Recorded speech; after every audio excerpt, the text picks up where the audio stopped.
भक्तगणों, आज आपको महाभारत में युधिष्ठिर का दिव्यलोक में श्री कृष्ण आदि के दर्शन करना, भीष्म आदि का अपने मूल स्वरूप में मिलना और महाभारत का उपसा तथा महात्म्य। भक्तगणों, इसको ध्यानपूर्वक सुने और इस चैनल को लाइक सब्सक्राइब जरूर करें। बेसवैन जी कहते हैं, राजन, तदंतर देवताओं, ऋषियों और मरुदगणों के मुख से अपनी प्रशंसा सुनते हुए राजा युधिष्ठिर कर्मशो उस स्थान पर जा पहुंचे जहां कुरुश्रेष्ठ भीमसेन आदि विराजमान थे। वह भगवान का परम धाम था। वहां जाकर उन्होंने देखा कि भगवान श्री कृष्ण अपना बृहद विग्रह धारण किए विराजमान हैं। उनका स्वरूप अपने पूर्व विग्रह के ही समान है, अतः पहले की देखी हुई समानताओं के कारण हुए अनायास ही पहचाने जा रहे हैं। उनके श्री विग्रह से दिव्य ज्योति छिटक रही है। चक्र आदि भयंकर दिव्यास्त्र देवताओं के से शरीर धारण करके सेवा में उपस्थित हैं। अत्यंत तेजस्वी वीरवर अर्जुन भगवान के आराधना में लगे हुए हैं।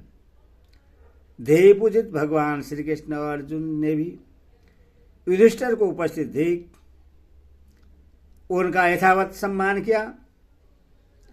इसके बाद दूसरी ओर दृष्टि डालने पर युधिष्ठिर ने शस्त्रधारियों में श्रेष्ठ कर्ण को 12 आदित्यों के समान तेजोमय स्वरूप धारण किए विराजमान देखा।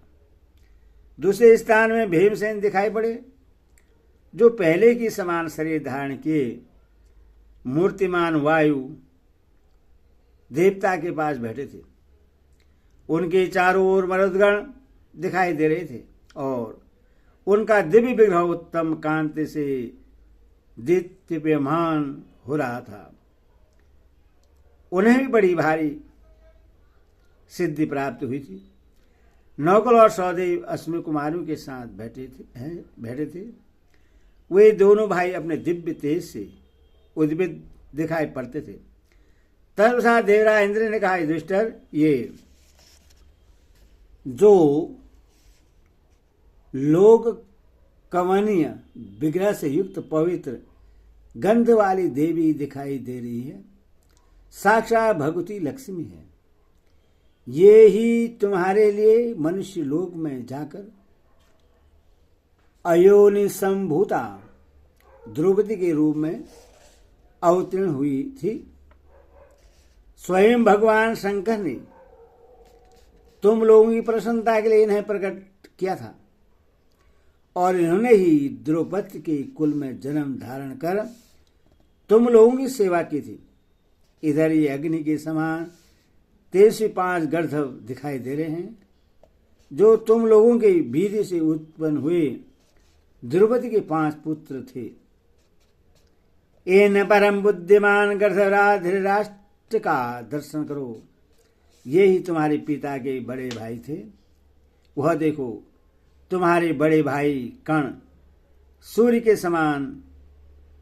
साथ जा रहे हैं। उस ओर वृष्टि, अंधक और भोज वंश के सात्विक आदि महारथियों तथा महाबली वीरों को देखो। वे साधियों, विश्वदेवों तथा मरुदगणों में विराजमान हैं, जिससे युद्ध में कोई भी परास्त नहीं कर सकता था। उस महान धनुधर सुभद्रा कुमार अभिमन्यु की ओर दृष्टि डालो। वह चंद्रमा के साथ उन्हीं के समान कांति धारण किए बैठा है। इधर देखो, कुंती और मांद्री के साथ तुम्हारे पिता राजा पांडु विराजमान हैं। ये विमान पर बैठकर सदा मेरे पास आया करते हैं। शांतनुनंदन भीष्म वसु के साथ और तुम्हारे गुरु द्रोणाचार्य बृहस्पति के पास बैठे हैं। इन दोनों का दर्शन करो।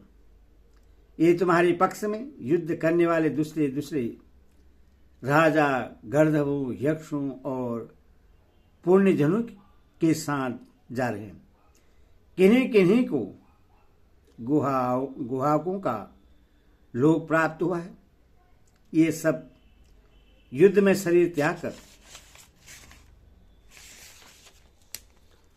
अपनी पवित्र वाणी, बुद्धि और कर्म के द्वारा स्वर्गलोक पर अधिकार प्राप्त कर चुके हैं। जन्मेजय ने पूछा, ब्राह्मण, भीष्म, द्रोण, राजा, धृतराष्ट्र, विराट, द्रौपदी, शंख, उत्तर, धृष्ट, केतु और शकुनी आदि तथा 23 शरीर धारण करने वाले अन्यायन राजा स्वर्गलोक में कितने समय तक एक साथ रहे? उन्हें वहां सनातन स्थान की प्राप्ति हुई अथवा वे और किसी गति को प्राप्त हुई? मैं आपके मुंह से इस वृत्तांत को सुनना चाहता हूं। वैश्वानर जी ने कहा, राजन, यह देवताओं का गूढ़ रहस्य है। तुम्हारे पूछने पर इससे बता रहा हूं। जिनकी बुद्धि अगाध है, जो सब कर्म की गति को जानने वाले और सर्वज्ञ हैं, उन महान व्रतधारी पुरातन मुनि पराशर नंदन व्यास जी ने मुझसे यही कहा है कि वे सभी वीर अंत तो गत्वा अपने मूल स्वरूप में ही मिल गए थे। महातेशी भीष्म वसु के स्वरूप में प्रविष्ट हो गए तथा 8 ही वसु उपलब्ध होते हैं, अन्यथा भीष्म जी को लेकर 9 वसु हो जाते। आचार्य द्रोण ने बृहस्पति में प्रवेश किया, कीर्तिवर्मा मरुद गणों में मिल गया। पर्दमन जैसे आए थे उसी प्रकार सनत कुमार के शरीर में प्रविष्ट हो गए। धृतराष्ट्र को कुबेर के दुर्लभ लोगों की प्राप्ति हुई। यशवनी गंधारी देवी भी उनके साथ ही गई। राजा पांडु अपनी दोनों पत्नियों के साथ इंद्र भवन में चले गए। विराट, द्रुपद, धृष्टध्युम्न, निषट, अंकुर, शांब, भानु, कंप, विदुरथ, भूरिश्रवा, सलभूरि, कंस, उग्रसेन, वसुदेव, उत्तर और शंख ये विश्वदेवों में मिल गए। चंद्रमा के महातेजस्वी पुत्र वर्चा भी नरश्रेष्ठ अर्जुन के पुत्र होकर अभिमन्यु नाम से विख्यात हुए थे। उन्होंने क्षेत्रीय धर्म के अनुसार ऐसा युद्ध किया था जिसकी कहीं तुलना नहीं थी। वे धर्मात्मा महारथी अभिमन्यु अपने अवतार का कार्य पूरा करके चंद्रमा में प्रविष्ट हो गए। कुरुश्रेष्ठ कर्ण ने सूर्य में, शकुनी ने द्वापर में और धृष्टद्युम्न ने अग्नि के स्वरूप में प्रवेश किया। धृतराष्ट्र के सब पुत्र महाबली या तो धानु राक्षसों में मिल गए।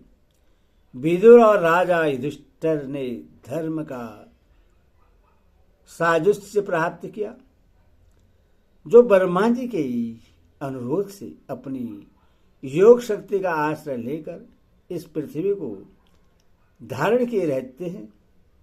वे भगवान अनंत बलराम जी रसातल में चले गए, जो सनातन देवादिदेव नारायण के नाम से प्रसिद्ध हैं।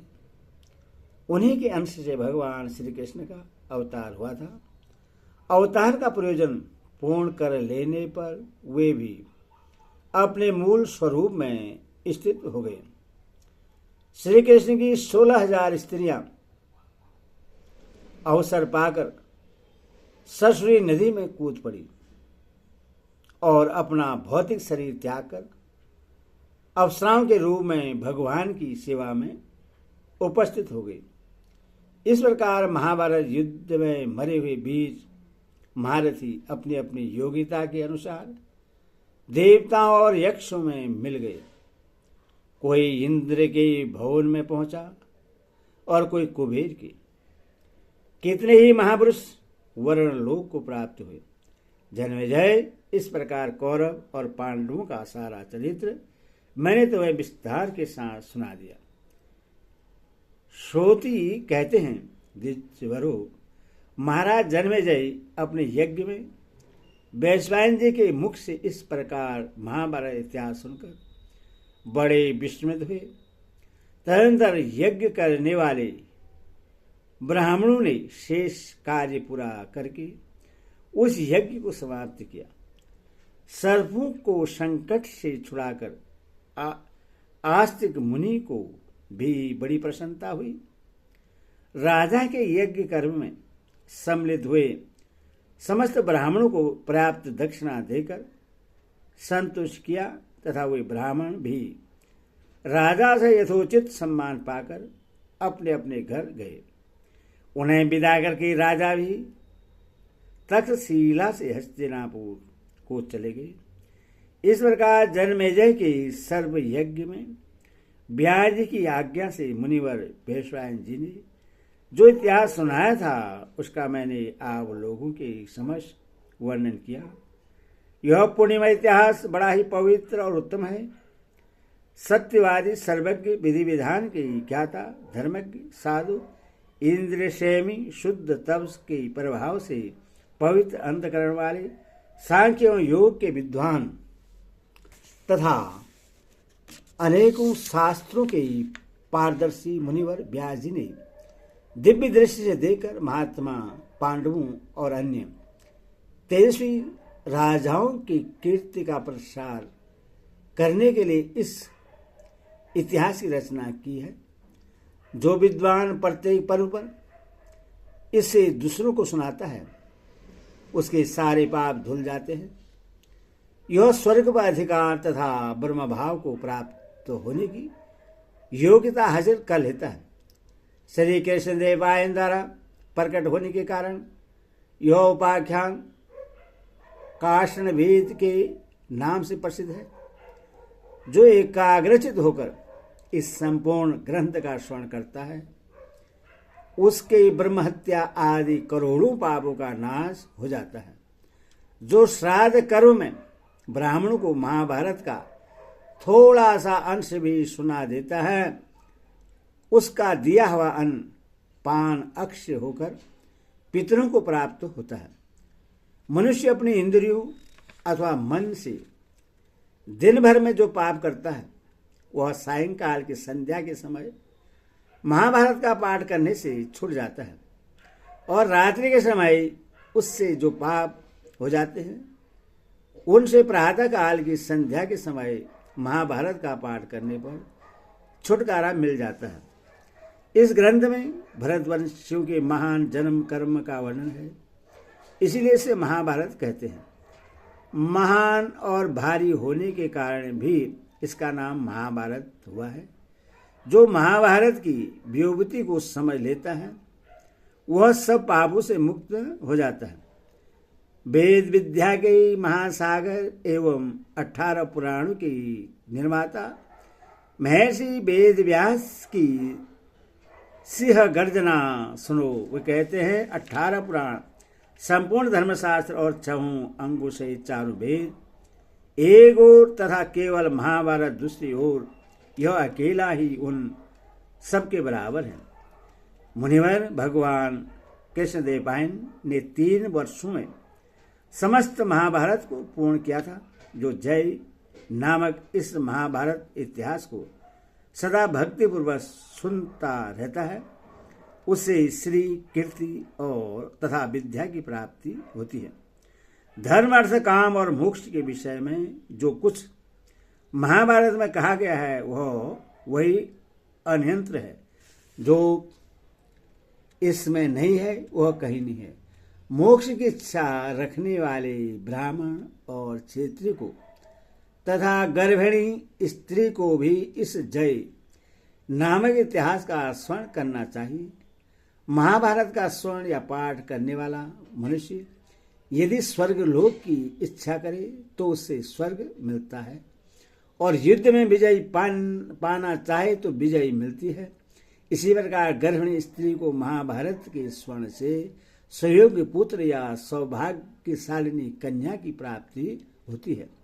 नित्य मुक्त स्वरूप भगवान श्री कृष्ण देवरायन ने धर्म की कामना से इस महाभारत संदर्भ की रचना की है। पहले उन्होंने 8 लाख श्लोकों की महाभारत संहिता बनाई थी। उस समय से 30 लाख श्लोकों की संहिता का देवलोक में प्रचार हुआ। 15 लाख की दूसरी संहिता पितरलोक में प्रचलित हुई। 14 लाख श्लोकों की तीसरी संहिता पक्ष यक्ष लोक में आदर हुआ तथा 1 लाख श्लोकों की चौथी संहिता मनुष्य लोक में प्रतिष्ठित हुई। देवताओं को देवर्षि नारद ने, पितरों को असित देवल ने, यक्ष और राक्षसों को सुखदेव जी ने और मनुष्यों को वैश्वायन जी ने पहल महाभारत संहिता सुनाई है। शौनक जी, जो मनुष्य ब्राह्मणों को आगे करके गंभीर अर्थ से परिपूर्ण और वेद की समानता करने वाले इस व्यास प्रणाली पवित्र इतिहास का स्मरण करता है, वह इस जगत में सारे मनोवांछित भोगों और उत्तम कीर्ति को पाने के साथ ही परम सिद्धि को प्राप्त कर लेता है। इस विषय में मुझे तनिक भी संदेह नहीं है। जो अत्यंत श्रद्धा और भक्ति के साथ महाभारत के एक अंश को भी सुनता या दूसरों को सुनाता है, उससे संपूर्ण महाभारत के अध्ययन का पुण्य प्राप्त होता है और उस पुण्य के प्रभाव से उसको उत्तम सिद्धि मिलती है। जिन भगवान व्यास ने इस पवित्र संहिता को प्रकट करके अपने पुत्र सुखदेव जी को पढ़ाया था, वे महाभारत के सारभूत उपदेश का इस प्रकार वर्णन करते हैं। मनुष्य जगत में हजारों माता पिताओं तथा सैकड़ों स्त्री पुत्रों के सहयोग वियोग का अनुभव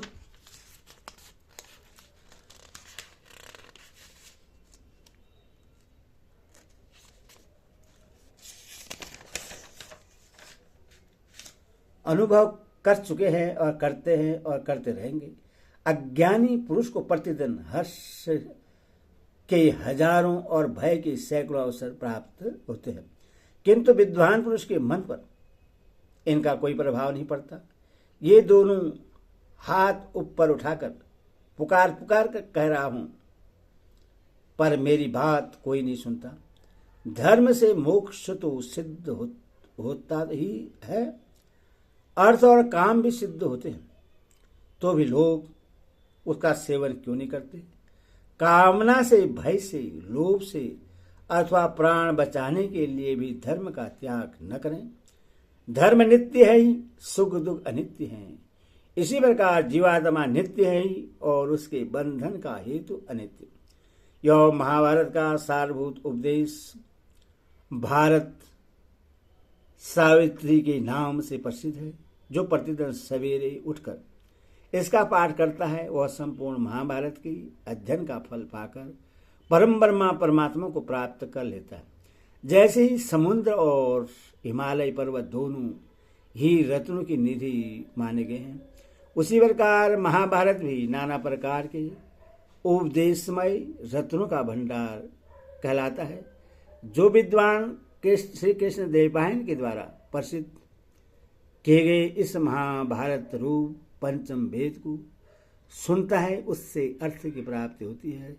जो एकाग्रचित होकर इस भारत उपाख्यान का पाठ करता है, वह मोक्ष रूप परम सिद्धि को प्राप्त कर लेता है। इस विषय में मेरे मन में तनि भी संदेह नहीं है। स्वीकार और समाप्त। संक्षिप्त महाभारत। हरिओम तत्सत।